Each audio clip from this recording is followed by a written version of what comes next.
আজকের খবর, দেশের বিভিন্ন স্থানে ঈদ উদযাপন হচ্ছে আজ। সৌদি আরবের সঙ্গে মিল রেখে আজ বুধবার নোয়াখালীর 4টি গ্রাম সহ দেশের বিভিন্ন স্থানে ঈদ উল ফিতর উদযাপিত হচ্ছে। চট্টগ্রামের আরও শতাধিক গ্রাম সহ চাঁদপুরের 8টি গ্রামে আজ ধর্মপ্রাণ মুসল্লিরা ঈদ উল ফিতর উদযাপন করছে।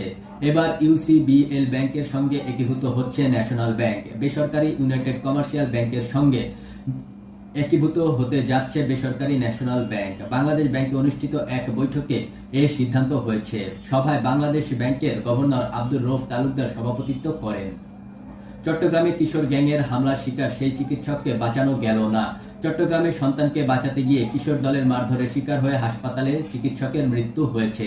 বুধবার ভোরে চিকিৎসক কোরবান আলীর মৃত্যু হয়েছে বলে জানান তার ছেলে আলী রেজা, যাকে বাঁচাতে গিয়েই আহত হয়ে মৃত্যুসজ্জায় মারা যান তিনি।